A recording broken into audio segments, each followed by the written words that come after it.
Здравствуйте! Виндикаторы – худшие супергерои всех времен и народов. Их история является реканутой пародией на комиксы о Людях Икс и подобным им защитникам планеты Земля. Венс Максимус, Супернова, Алан Рельс, Крокубот, Миллион Муравьев, Леди Катана, Калипсо, Диабло Верде, Стажер Нуп-Нуп – это полный состав Виндикаторов. Почти все они, кстати, умерли, и в основном далеко не по вине злодеев, против которых сражались. Потому их история и будет сегодня для нас крайне интересна. Давайте же начнем наш рассказ. И вести я его буду строго в хронологическом порядке, потому сначала поговорим о комиксах, после уже о спин-офф эпизоде Виндикаторов и их появлении в самом сериале Рик и Морти. Начинает историю наших защитников нападение Концесвета, зловещего пришельца, который любит уничтожать планеты и устраивать геноциды на Землю. Супернова, кстати, сильнейшая из Виндикаторов, и Венс Максимус обсуждают план противодействия злодею. Они решают найти союзников на родной планете Звездного Солдата, а точнее на нашей с вами Земле. Что логично, ведь именно туда сейчас направляется космический корабль Концесвета. А еще именно здесь проживает умнейший человек во вселенной, всеми обожаемый Рик Санчес. Виндикаторы в полном составе прибывают к дому Смитов и предлагают Рику и Морти присоединиться к защите Земли от нападения. Сходу наш дед, конечно же, был настроен ко всей этой заварушке скептически. Всячески старался высмеять заступников, их костюмы, имена, да и не сказать, что у него плохо это получалось. Морти, с другой стороны, сразу по-настоящему заинтересовался выреженными в яркие костюмы супергероями, ибо он же глупый подросток, а всем глупым подросткам нравятся супергерои, правда? Однако, несмотря на все желание Виндикаторов уговорить Рика помочь, он отказывается. Войска Концесвета высаживаются на Землю, команда хороших ребят улетает им противостоять. Морти не понимает поведения своего деда в данной ситуации, искренне хочет помочь Виндикаторам, но Рик объясняет свою позицию, высказывает правда умные мысли. Добро и зло действительно понятия выдуманные. Придумали эти две крайности мы, люди, основываясь на желании все упорядочить. Даже самые абстрактные и беспорядочные вещи. Так вот, хоть ученый высказывает правильные мысли, это не значит, что он должен бездействовать при атаке на Землю и свою семью, не принимая ни одну из сторон. Все, что требуется от Рика сейчас, это действовать в своих интересах. И мне что-то не кажется, что ему будет полезно уничтожение Земли. Нужно будет искать новую вселенную для проживания, тратить на это силы и время. В общем, это создаст кучу ненужных заморочек. Потому Морти удается все-таки переубедить дедушку. Хоть и не совсем тем способом, который предложил я, ну да ладно. Давайте, Виндикаторы, не сдавайтесь, подмога уже в пути. Правда, они-то сдаваться не очень хотели, но уже почти потерпели поражение. В этой всей суматохе, кстати, мы можем заметить начало романтических отношений Алана Рельса и Суперновы. Мужик-поезд признается в любви инопланетянке в самый подходящий момент битвы. Их лавстори мы будем наблюдать далее на протяжении всего рассказа о Виндикаторах. И когда у наших друзей уже совсем не осталось надежд на победу, Рик и Морти врываются в битву, чем увеличивают шанс на выживаемость планеты в несколько раз. Дед просит всех суперов применить свои силы на специальном устройстве, чтобы ретранслировать их прямо в пах Концесвету, а после добить монстра. Все закончилось быстро, но достаточно эпично и красиво. После битвы Морти замечает репортера, дает небольшое интервью, присваивая победу над ужасным злодеем Виндикатором, хотя он по сути и не соврал, ведь все это время Рик дрался одетым в специальную форму супергероев, потому фактически являлся членом их команды. Странно, что он вообще решил нацепить на себя эту жилетку, ибо ему не совсем свойственно примерять наряд, который он совсем недавно высмеивал. Однако, неважно. Земля одержала победу над Концесветом, Виндикаторы прощаются с Риком и Морти. Дед надеется больше не увидеть этих супергероев, что, кстати, взаимно. Но малец уже чувствует себя полноправным членом команды заступников, жаждет новых совместных приключений, да и бог с ним. Двигаемся дальше по истории великих и ужасных супергероев. Прошло некоторое количество времени после битвы на планете Земля, и Виндикаторам вновь нужна помощь умнейшего во вселенной. Происходит все по старой схеме. Заступники прилетают, просят помочь, Рик над ними весело смеется, но после все равно соглашается драться с героями, благодаря действию, видимо, каких-то неизвестных мистических сил. В этот раз противником наших друзей выступит никто иной, как Бун, бывший член команды Виндикаторов, однако обезумевший и собирающий могущественные шары бесконечности в своей рукавице бесконечности. Очевидно, этот парниша является пародией на Таноса из вселенной Марвел, но это не важно. Заступники хоть сейчас и обзавелись таким могущественным союзником, как Рик Санчес, их целью остается собрать целую армию в борьбе со злодеем. Этим сейчас они и займутся. Отправляемся во вселенную постапокалипсиса. Здесь Виндикаторы надеялись обменять дизельное топливо топлива и банки с краской на лучших бойцов-сталкеров смерти. Однако Рика здесь давно знают, и не понаслышке, а значит, теплого приема от разъяренных здешних обитателей ожидать точно не придется. Только заметив ученого в белом халате, безумцы начали нападение на наших друзей, вследствие чего своей жизнью ради защиты других пожертвовал человек-муравей, вернее, миллион муравьев. Печально, страшно, ужасно, однако не стоит переживать. Рик Санчес, а если вы еще не забыли, самый умный человек во вселенной, сказал, что супергерои не умирают, и погибшие муравьи обязательно еще вернутся в новом перезапуске, что является чистой правдой. Наши герои сравнили это с возвращением Райана Рейнольдса к роли Дэдпула после смерти в роли Зеленого Фонаря. Опять и снова нас отсылают к поп-культуре. Ну да ладно, все мы знали, на что подписываемся, когда начинали читать комиксы по Рику и Морти. После неудачной вербовки бойцов во вселенной постапокалипсиса, ученый предлагает больше не пытаться звать в команду героев, ибо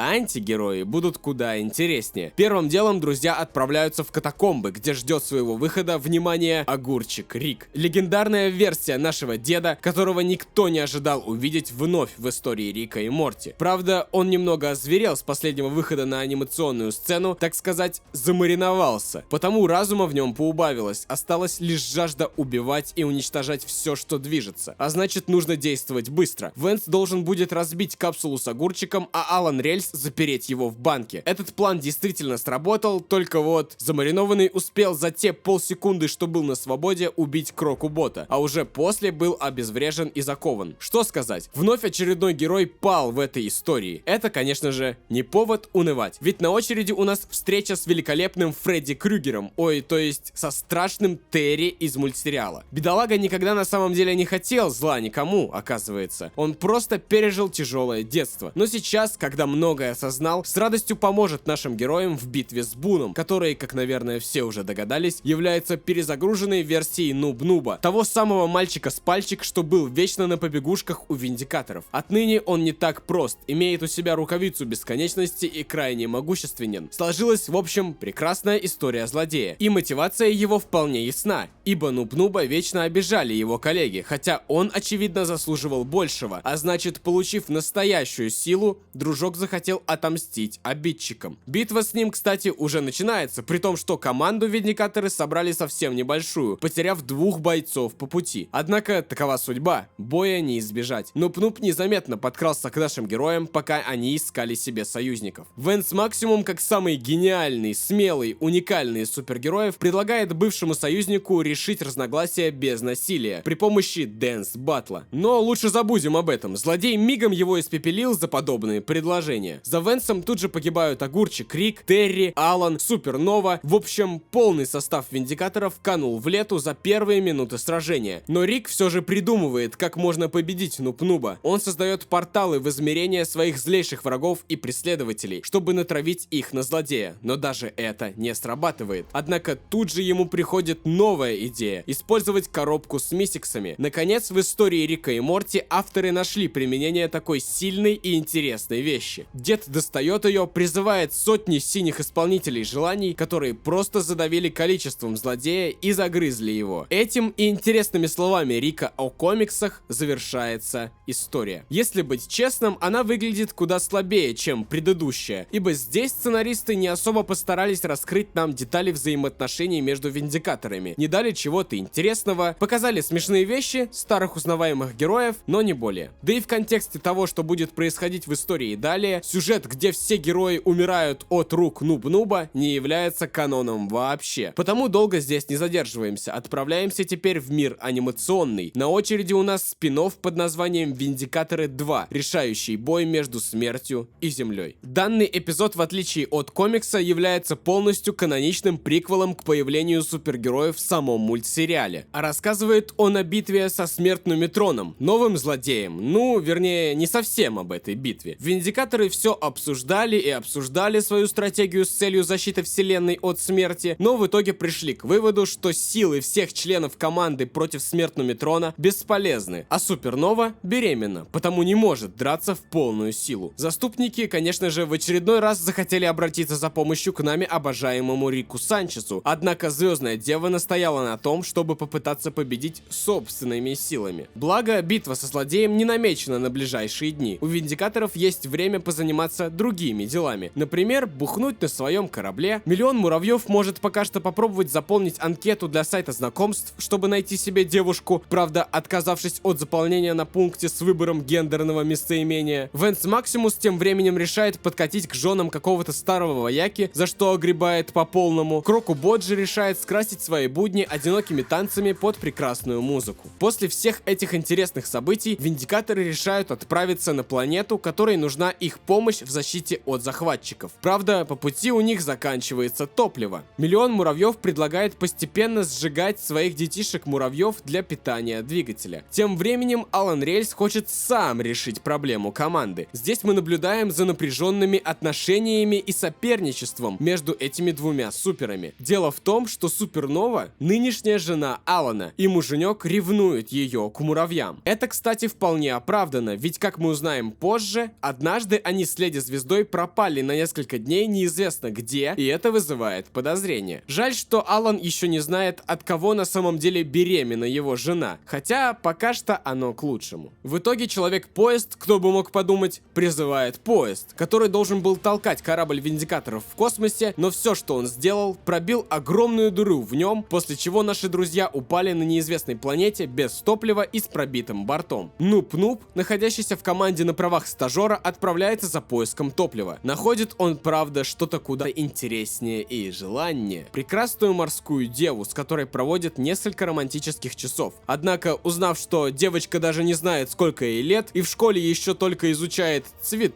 и формы, сбегает обратно на корабль от греха подальше. Вот она, непредсказуемость сюжета Рика и Морти. Ну да ладно, Виндикаторы все-таки каким-то образом прибывают на планету, где проводят зачистку от захватчиков. Делают они это, кстати, довольно жестоким образом. Не щадят никого, ликвидируют всех бедолаг в округе, даже не совсем разобравшись, кто здесь угнетатель, а кто угнетаемый. Потому вполне возможно, что наши супергерои сейчас просто так убивают невинных. Однако даже это не важно. Если вы не забыли, Супернова сейчас беременна, находится в шатком эмоциональном и физическом состоянии, потому под конец кровопролитной казни жителей планеты ей становится очень плохо. Вэнс успевает скрыться обратно на корабль, пока Супернова создает огромный взрыв, уничтоживший всю планету, которую только что Виндикаторы вроде как спасали от захватчиков. В общем, у этой леди случился выкидыш. После, сидя в клубе с Дьябло, Калипсо и Леди Катаной, она рассказывает им об этом. Они, очевидно, начали волноваться за нее и ее эмоциональное состояние. А зря, потому что Супернове хотелось сделать вид, будто на нее это никак не влияет, и что она адекватно перенесла потерю своего ребенка. К сожалению, у нее не получилось. А напившись, она в беспамятстве убила всех находящихся в клубе, включая и своих товарищей по команде. Проснулась уже вся в крови и чужих внутренних органах. Пришлось Супернове несладко. Здесь мы видим, что она не всегда способна управлять собой и своими силами, как и любое живое существо, если его наделить безграничным могуществом. Но не будем о скучном. Посмотрим лучше, как изменилась заставка, появляющаяся перед каждой сценкой спин-оффа после этих событий. С нее пропали убитые недавно члены Виндикаторов, а Супернова теперь предстает перед нами испачканная кровью своих собратьев. Спасибо авторам за такую неплохую деталь. Дальше мы наблюдаем за самотерзаниями Алана Рельса, который думает, что это он виноват в выкидыше Суперновы. Мол, он не смог зачать ребенка, который был бы успешно рожден. Очевидно, Алан не знает о том, что отцом того ребенка являлся Миллион муравьев, но мне что-то подсказывает, Человек-поезд в своем стремлении создать семью с Леди-звездой тоже потерпел бы поражение. Следом нам показывают сцену, как смертный Метрон движется к земле, но его находит дрон Рика Санчеза и за считанные секунды уничтожает. Вновь ученый делает всю важную работу за супергероев, однако на этот раз он даже не был в курсе своего подвига, потому Виндикаторы решают присвоить победу над монстром себе. Вот они уже стоят на сцене, пришельцы награждают их за доблесть и мужество, но история на этом не заканчивается. После выкидыша Алан Рельс и Супернова не смогли оставаться друг с другом и решили развестись. Это нам поведает 4-й эпизод 3-го сезона Рик и Морти. Как раз о нем сейчас мы и поговорим. Дед и внучок, как обычно, занимались своими привычными делами, как вдруг оставленный им в первом комиксе сигнал заступников активировался, а значит, супергероям нужна помощь наших землян. Рик, конечно же, вновь скептически отнесся к очередному приключению с Виндикаторами, но Морти воспользовался своим правом выбирать, чем будут заниматься герои в этот раз, потому деду не оставалось ничего, кроме как смириться. Находясь уже на корабле заступников, все присутствующие, кроме только лишь Нуб-Нуба, обсуждают план действий против злодея, а именно Концесвета или Губителя миров, который вернулся, чтобы истребить еще несколько видов и уничтожить парочку планет, чему наши друзья должны будут помешать. Организовывается нападение на цитадель злодея, которое произойдет уже завтра. Рик, как всегда, подшучивает над всеми членами команды, и его шутки оценивает искренним смехом милейший Нуб-Нуб. Также Рик и Морти узнают о битве со Смертным Метроном, тем самым монстром из прошлой истории, которого, по словам Виндикаторов, они победили сами, понеся жертвы в виде 3 товарищей. Настоящую историю их, в кавычках, битвы мы, конечно, знаем, но наш малец расстроен тем, что заступники решили не звать своих товарищей с Земли на эту битву, и он точно знает причину таких действий со стороны супергероев. К сожалению, эта причина — его вечно угрюмый дед, потому после того, как все разбегаются по своим каютам, перед сном внук инициирует важный диалог с ним. Морти не нравится, что Рик так пренебрежительно относится к его героям, Виндикаторам, ведь он их по-настоящему любит, хотя, наверное, в глубине души понимает, что они этого недостойны. После тяжелого разговора Рик прыгает в свой портал с желанием чего-нибудь выпить. Находят его на утро Виндикаторы на столе в комнате инструктажа, спящего в собственных выделениях. Однако Супернова не растерялась, ведь уже знает, на кого повесит обязанность в уборке. Несмотря на все это, причин откладывать нападение на цитадель Концесвета нет, потому Виндикаторы берут с собой деда, находящегося в отключке, и направляются в логово злодея. Запросто проходят пару препятствий, приводят в чувство Рика, чтобы он обезвредил автоматические турели, пробираются в цитадель и там находят лишь трупы, лежащие в очень интересных позах и своего заклятого врага, мертвого, свисающего над героями. Что здесь происходит, думают они? Неужели есть кто-то, кто их уже опередил и, возможно, еще более опасен и серьезен, чем сам Концесвет? Тут-то они были правы, но точно не ожидали, что тем, кто за ночь убил всех монстров здесь, был Рик Санчес. Просто в стельку пьяный, потому сейчас он ничего этого не помнит. А помимо этого, дедуля приготовил для наших героев пару игр, которые должны будут показать всю суть Виндикаторов внучку и им самим, раскрыть их настоящее лицо, ненависть друг к другу и окружению. Рик тем временем так удачно забыл свою портальную пушку на корабле, потому сбежать отсюда у наших героев не получится. Им ничего не остается, кроме как стать типичными жертвами Джона Крамера из фильма «Пила». Благо, задания для Виндикаторов пьяный Рик подобрал не самые сложные, но они и не нужны были. Супергерои сами раскроют нам всю свою подноготную, возможно, потому что как раз не будут отвлекаться на решение головоломок или сложных задач. Первым сливается трусливый Вэнс Максимус, который попытался сбежать и попал в очевидную ловушку. Следующим умирает Крокубот, ибо поспешил проверить свое решение задачи, оказавшееся неверным, от чего и погиб. Он подумал, что Рик в своем задании отсылает нас к Дориан 5, планете, однажды уничтоженной Виндикаторами по ошибке. Это еще один факт о наших супергероях в копилку не красящих их прекрасный образ хороших ребят. А ведь Рик даже и не знал об этом случае. Наши друзья выдали себя сами. Этим и примечательно все, что происходит в этой цитадели сейчас. Пьяный дед просто угорал, пока создавал эти комнаты с заданиями, не закладывая в них какой-то великий смысл. Но это не мешает заступникам создавать этот смысл самим, ибо никто лучше них не знает об их пороках и ужасных секретах. Следующая комната вообще поражает своей гениальностью. Все, что нужно было сделать героям, чтобы успешно ее пройти и не взорвать нейтрино-бомбу, это забить 5 трехочковых за 5 минут, с чем они, очевидно, могли бы справиться даже за 5 секунд. Однако любовный треугольник Алана Рельса, Миллиона Муравьев и Суперновы не дал нашим героям быстро пройти простейшую комнату. Ребята ругаются, на эмоциях высказывают то, о чем не стоило заводить разговор. Супернова рассказывает Алану, что ее ребенок, которого не стало в прошлой истории и впоследствии выкидыша, был не от него. Тут же завязывается драка, в которой побеждает Миллион Муравьев, потому что это, муравьи, и их, черт возьми, миллион. Они просто разорвали бедолагу изнутри. внутри. Вот мы и потеряли еще одного супергероя, и злодейские силы тут совсем были ни при чем. Супернова в ярости заковывает Рика и Морти в наручники, считая, что это они виноваты в смерти Алана и Венса, ведь создали такую напряженную ситуацию вокруг команды. В очередной раз она показывает себя просто эмоциональной истеричкой, но не супергероиней. На очереди у нас последняя комната с последним заданием. Пьяный ученый просит игроков разместить на платформе то единственное, что он по-настоящему ценит в Виндикаторах, несмотря на все их убожество. Трезвый Рик предполагает, что пьяный он говорил о Морти, как о единственно ценном человеке в своей жизни. Но не тут-то было. На самом деле речь шла о Нуб-Нубе, которого, к слову, Рик уже трезвый даже не помнит. А удостоился он звания ценного человека для Рика тем, что поддержал его шутки. Ну да ладно, все испытания пройдены. Наши друзья поднимаются наверх к выходу из цитадели. Супернова хочет убить ученого и его внука, виня их во всем произошедшем здесь. Но миллион муравьев заступается за них, пытаясь пробудить в своей любимой ее истинную доброту. Эту доброту она сразу показывает возлюбленному, вмиг убивая его. Детей, как мы уже выяснили, с ним у Леди Звезды завести не получится, а значит ее чувства по отношению к нему уже давно остались в прошлом. После убийства своей любви Супернова хочет добить Рика и Морти, насладившись их смертью. Но толпа, к которой, оказывается, все это время стоя на платформе поднимались наши герои, помешала ей это сделать. Супернова скрывается от лишних глаз, оставляя деда и внука на вечеринке вместе со своей семьей, кучей народа и сценой, на которой выступает рэп-исполнитель, читающий великолепные строки о Нуб-Нубе. Этим и завершается ужасно смешная, но в то же время печальная история Виндикаторов. Из всей команды в живых осталась лишь Супернова, а остальные погибли либо от ее рук, либо от рук других своих товарищей. Авторы сериала прекрасно гиперболизировали деструктивных супергероев по типу Хранителей или Супов из сериала «Пацаны». Виндикаторы — настоящие ублюдки, лицемеры, моральные принципы которых превосходят по своей нечеловечности даже Рика Санчеза. Эта история была не особо большой, но достаточно интересной. А вы обязательно подписывайтесь на Бусти, слушайте мои песни под никнеймом Недорос, заходите в Телеграм, болтаем там о многом и о мультсериалах в том числе. Жду вас в комментариях с обсуждением истории Виндикаторов или с предложениями идей для новых видеороликов. Только после подписки на канал, конечно же.